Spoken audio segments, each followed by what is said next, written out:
Good morning. Welcome to Energy Works. Today we're talking about picture it. So a few circumstances for me and also a close friend. We've had some deaths in the family and no, none of them are COVID related. So yes, it comes down to being able to picture our life and picture a new way of living and being, in which we are able to envision life as we would like it to be, whether that's being able to get past recent deaths or difficulties in your family and being able to see past that opportunity and being able to understand the bigger picture and to not be stuck in where you're at, whether that's about forgiveness or whether that's about going past what you feel is possible. I think it's important for all of us to feel that there is some hope in life and hope that you're able to see past the difficulties of the day and to be able to see that there is a future that is bright. And despite the things that are happening in the world, there are important things that we're here to do and be, and there are things to overcome, whether it's physically for us or emotionally for us. All right. So if there's something that you feel strongly that you're struggling with or an aspect of your life that you feel is difficult, can you mention it or, can you think about it and what does it mean? So I guess for each of us, we came to Earth and we had the opportunity to have a body. And having a body is a wonderful experience, but also a difficult experience. And our body has weaknesses and desires, addictions, and we also have emotional and physical and spiritual needs. And sometimes we're not exactly sure how to meet all those needs. And if we compare our life to a journey on a train, it's like people get on the train, people get off the train. Some people will stay on the train very long time with us. Some people only get on for a few stops and then get off. For all of us, it's hard when someone else gets off the train that we dearly love. It's a hard experience to go through, to be able to allow that person to get off the train without us feeling remorse and sadness, and then challenges our belief of what happens to us after we die. Is there life after death? Now, for me, that's an absolute certainty, and I've had experiences of doing work. In our church, we do work for people that have died, and when I did that work for my grandmother, I could feel that she was there. So for me, life after death is not questionable. So if we've had someone die before we're ready for them to die, we can have great trouble forgiving ourselves or forgiving them or forgiving circumstances around their life. And then it makes it very hard for us to picture a new or different life. So I'm hoping to clear some energy around this so that we can feel the ability to forgive ourselves for the things that have gone down, gone wrong, not been how we wanted it to be. So if we could imagine running our life as a movie, how would we picture it? How would we see it? How could we do it differently? So I guess we can imagine the worst and we can imagine the best. And, some people live with the rose-colored glasses and some people, life is all terrible. So it's like we're wanting to actually be real and wanting to be able to picture our life as we would have it to be. If we picture it with fear, then we're going to create a fearful life. If we create it with faith, then we're going to create a faithful life. So I guess even if you think about the last year, for a lot of people, this year has been very tricky. A lot of people have lost their jobs or their businesses or maybe even loved ones. But there has also been wonderful things have happened. So, if I talk about my own family, we've had 2 grandchildren born and we've had a wedding and these things have been wonderful. Yes, my husband's father died last week and that was a bit sad, but he had a good life and he was very prepared to die, and he felt like for as many people he had on this side of the veil, he had people on the other side of the veil that he was anxious to be with. And, his belief was that he would see those people.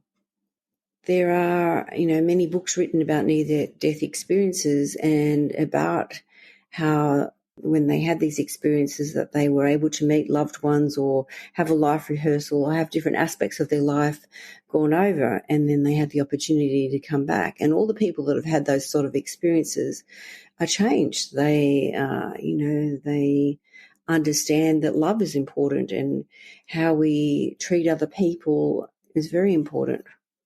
Someone I know was asked, whom have you loved?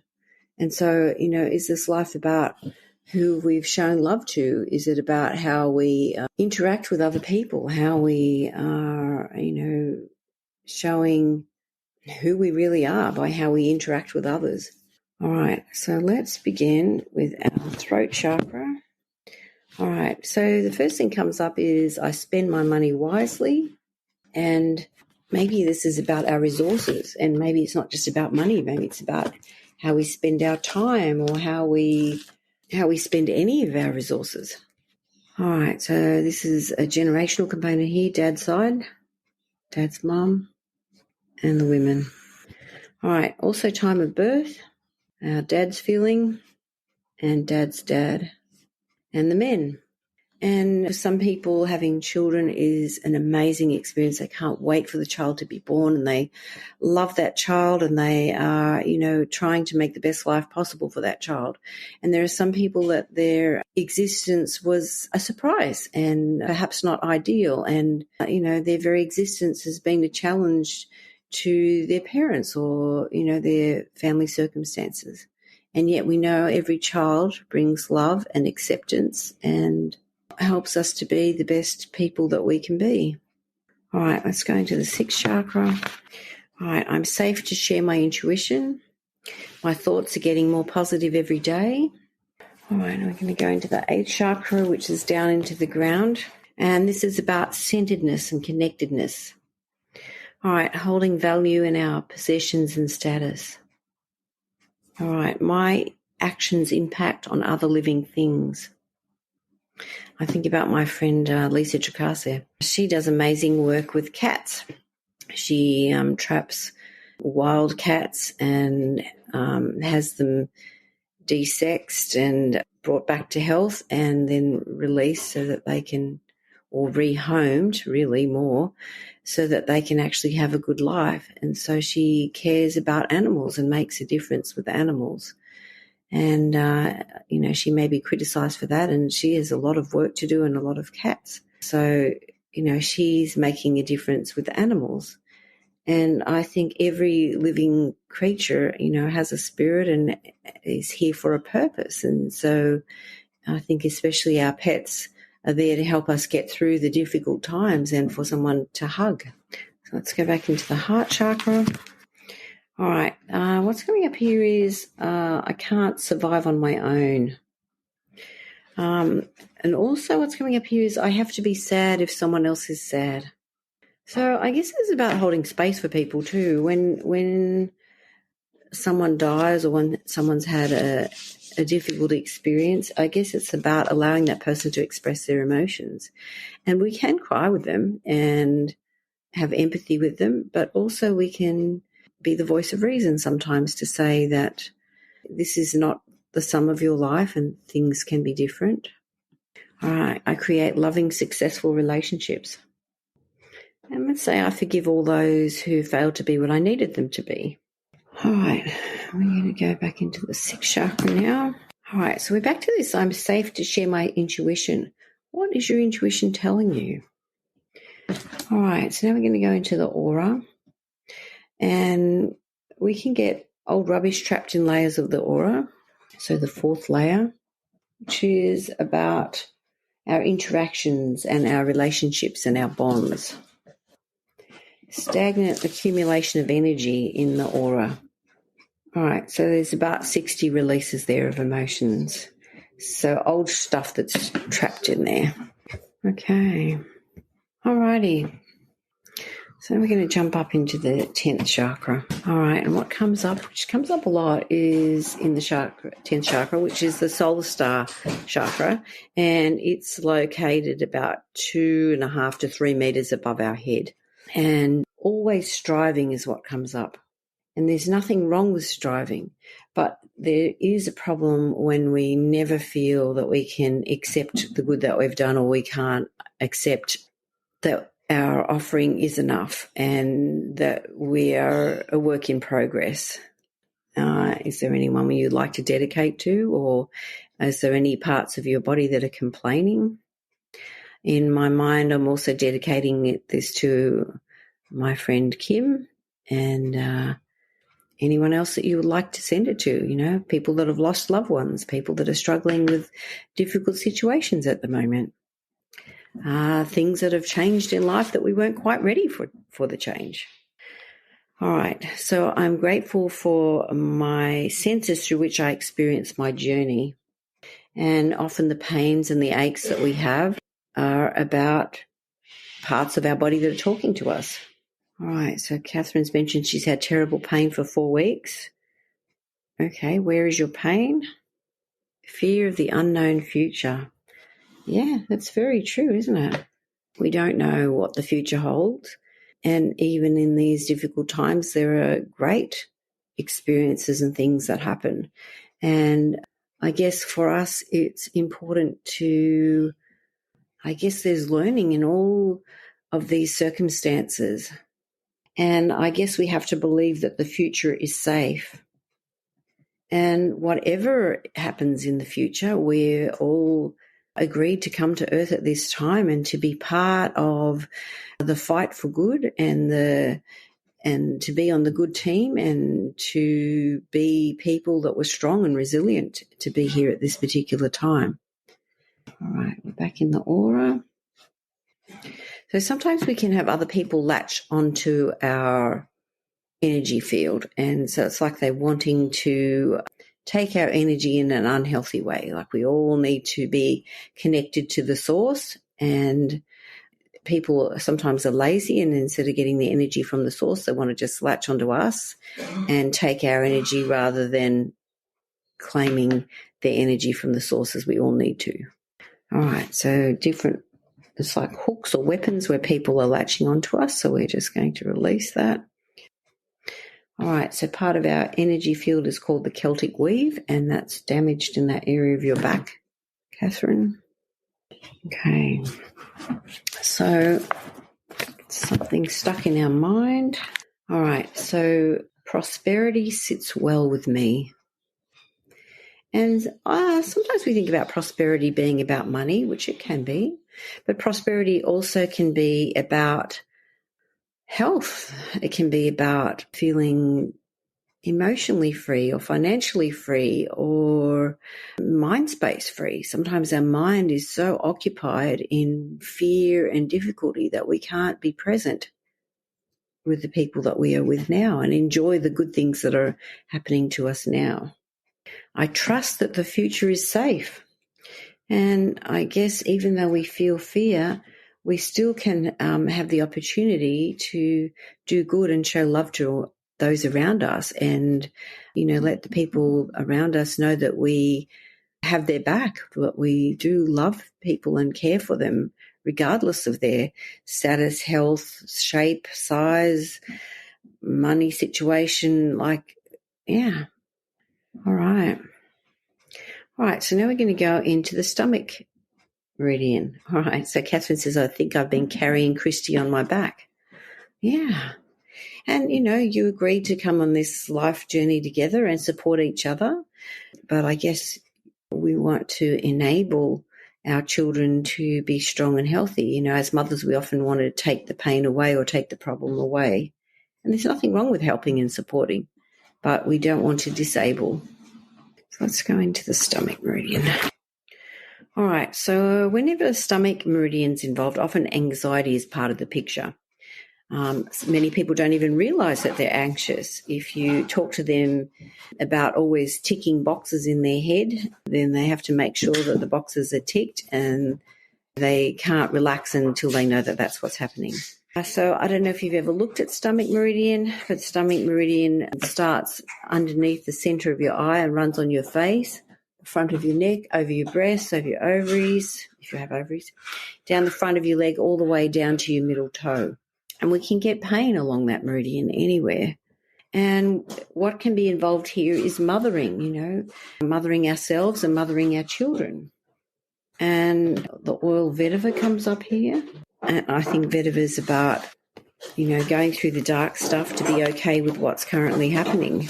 Vetiver opens the doors to light and recovery through this downward journey. So it's like we have to journey into ourselves to see who we are and to understand the things that are stuck within us that we are basing our life on to be free and to be able to move forward. All right, as I proceed, descending, revealing and releasing my pain, I discover deeper facets of my being, opening doors to light and recovery through this inward journey. And that's from Kim Redmond-Futrell's book. All my chakras are brought into harmony, balance and alignment with each other. My base chakra, calm and grounded. My solar plexus chakra, protective against oversensitivity to the feelings and emotions of others. And I guess that's what will need to happen. We can be very sensitive to our family or to other people and, kind of get lost or damaged in that reaction. So if we use that vetiver oil, we can bring ourselves back into harmony so that we are actually still okay through that journey of what we're helping our family to do. So sometimes we can have negativity in our minds and we can feel sometimes that we've failed or that, that we have health problems or that our children have health problems, that we've failed them in some way. But they agreed to come to Earth and they agreed to deal with difficulties and we agreed to be supportive of each other. So, how can we be supportive of each other?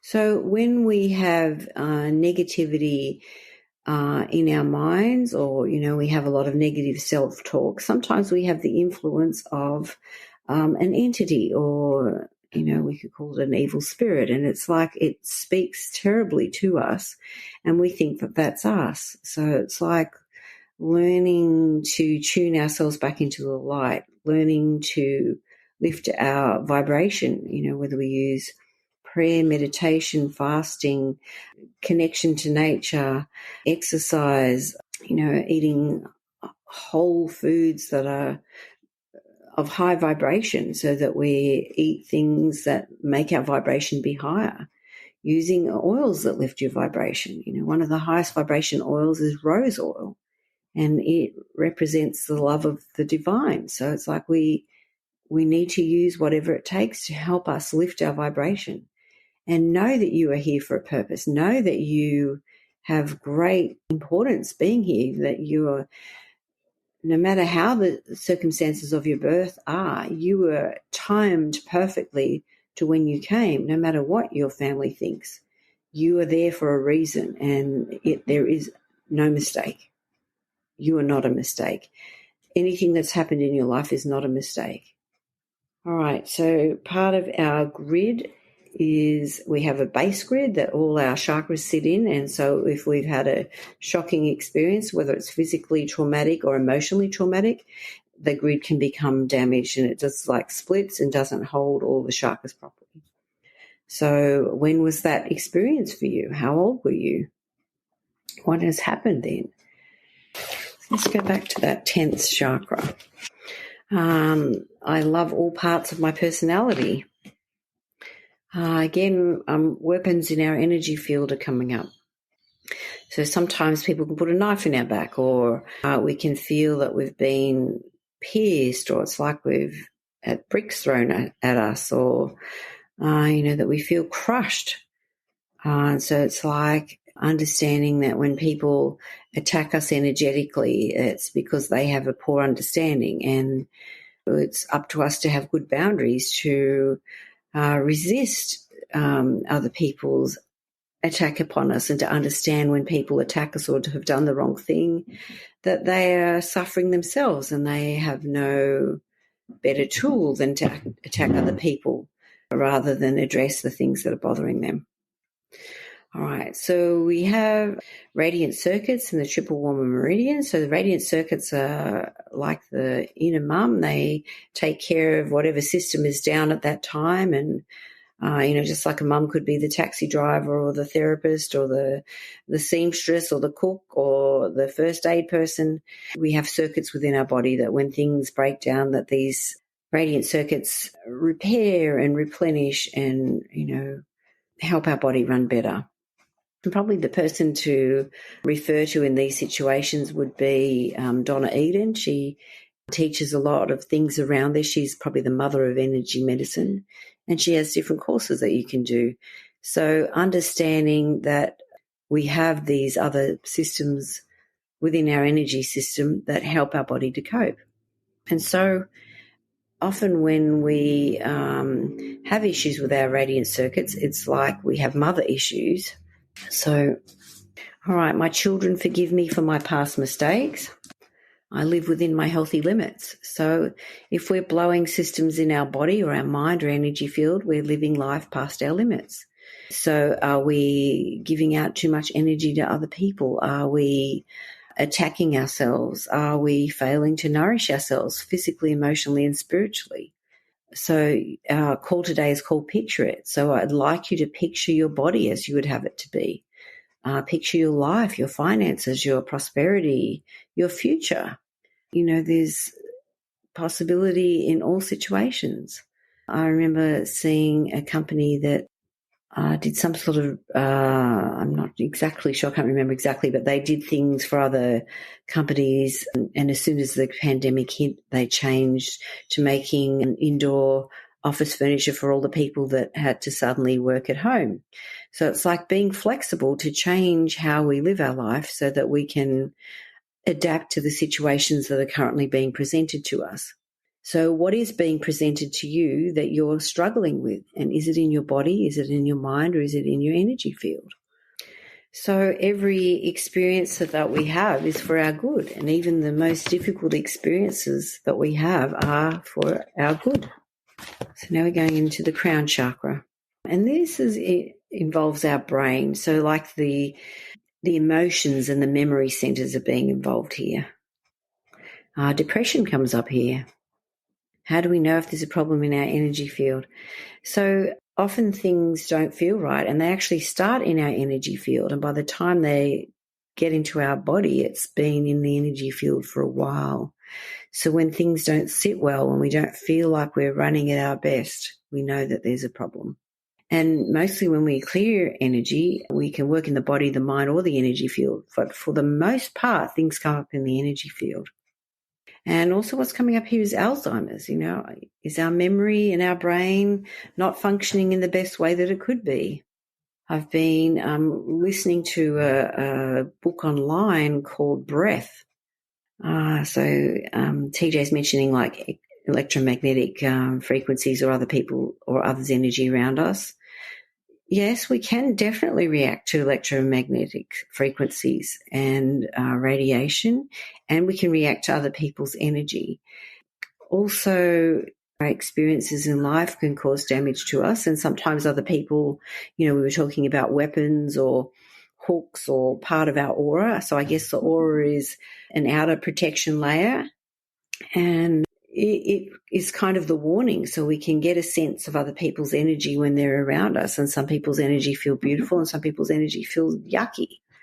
And yes, that definitely can affect us. And I think where we live, that's why getting in touch with nature, I think, is very important for our energy field and to ground any negativity from us. So I've been listening to this book about breath, and he's talking about people like Buteyko and Wim Hof that, have really changed our understanding of the physiology of our breathing. Wim Hof in particular, he went through a terrible time. His wife committed suicide, and he, began using breath as a way to change his physiology. They did studies with him in which they injected him with E. coli, and he was able to, with his breathing, kill the bug. So normally if people get E. coli, they get very sick straight away. And so he does particular ways of his breathing, and he can boost up his immune system immediately by how he breathes. And he believes that he's not unusual in doing that and that he can teach that to anybody. And so in this book that I've been listening to, they talk about how if we change how we breathe, that we can actually affect our weight and we can affect our acidity and our organ health. And so we don't realize the power of our breathing. And he was talking about how there's a particular way to breathe that helps really calm us down and to heal.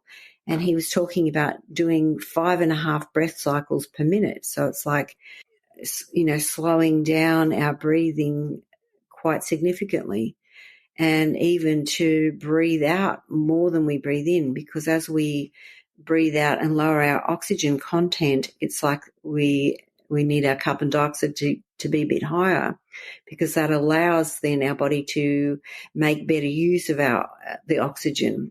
So it's like almost counterintuitive.